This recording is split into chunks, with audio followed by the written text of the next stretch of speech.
Title: How the Sleep Industry Hijacked the Stages of Human Evolution. The modern sleep industry is worth tens of billions of dollars. It sells mattresses engineered with multiple firmness zones, cooling gel layers, and sleep science certifications.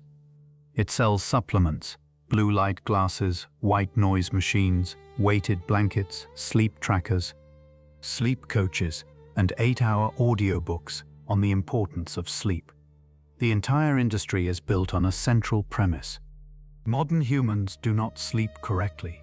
Ancient sleep was superior, and they have the product to close the gap. Parts of this are true.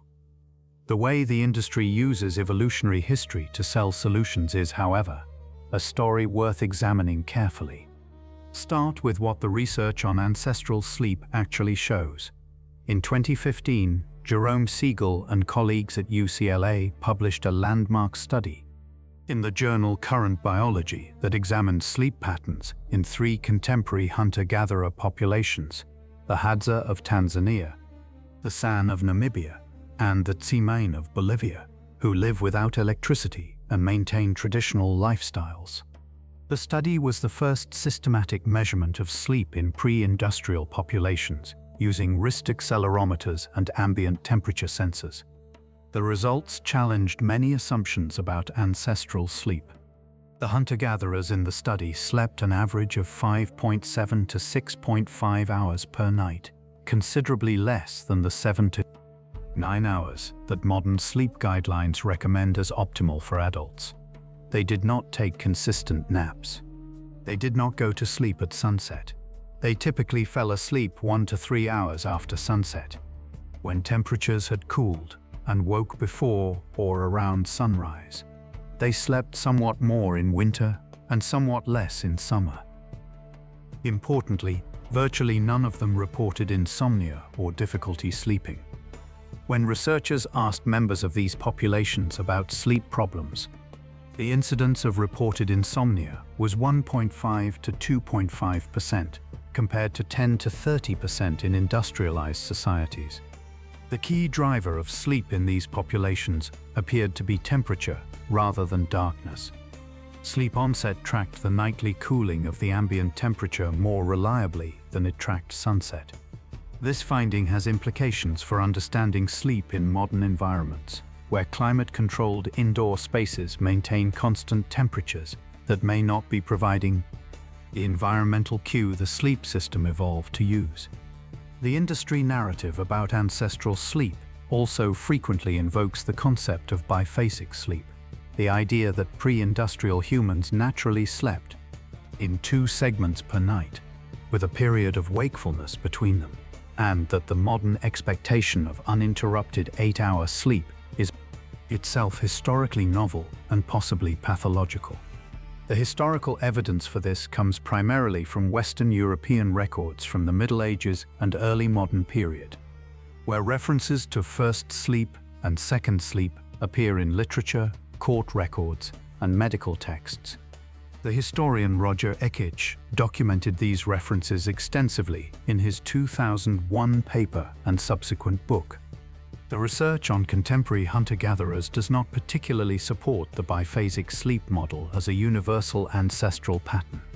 Siegel's study found that the Hadza, San, and Tsimane slept in consolidated blocks, with brief nighttime wakings that are normal in all human populations, but did not constitute a structured 2-phase pattern. The European historical evidence for biphasic sleep likely reflects the specific social conditions of pre-industrial European winters, when long nights created enforced wakefulness, rather than a universal human ancestral pattern. Here is where the sleep industry's use of evolutionary history becomes selective. The legitimate insight that modern light environments, temperature-controlled spaces, and social schedules may be disrupting circadian mechanisms that evolved to run on natural light and temperature cues is well supported by research. The disruption of circadian rhythms by artificial light, particularly short wavelength blue light in the evening, is real and measurable in its effects on melatonin production and sleep onset. But the industry frequently takes this valid finding and extends it far beyond what the evidence supports, using evolutionary framing to sell specific products as ancestral solutions to modern sleep problems.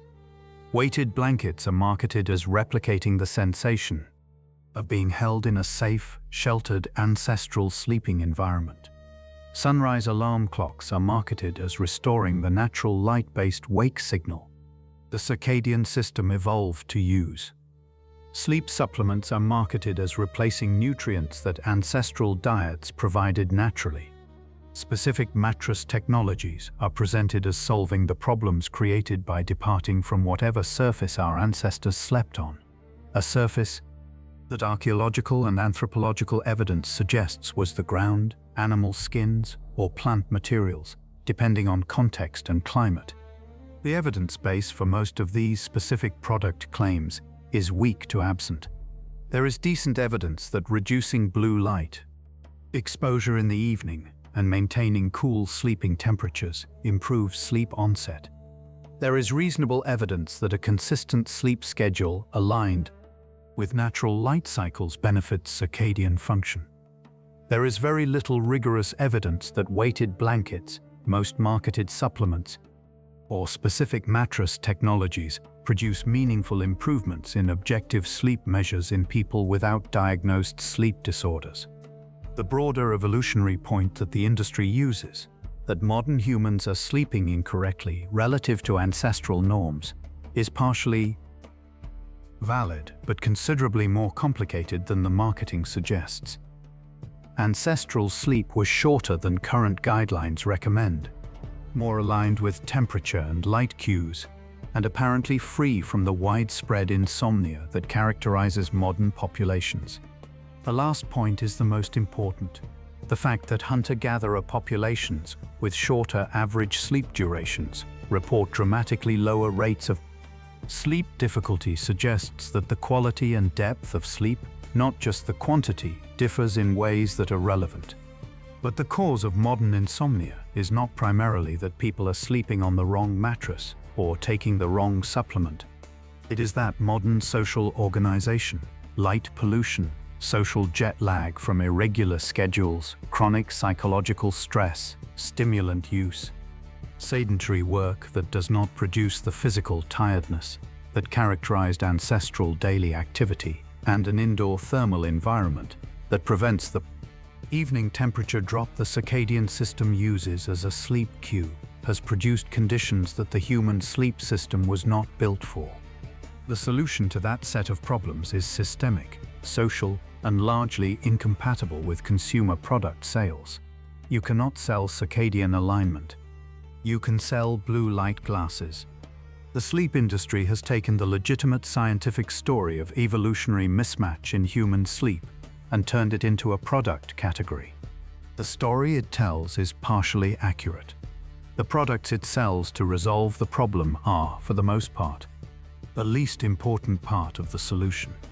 Sleeping more like your ancestors would primarily mean sleeping outside or in a cool room, getting natural light in the morning, doing enough physical activity each day to be genuinely tired, and not looking at screens after sunset.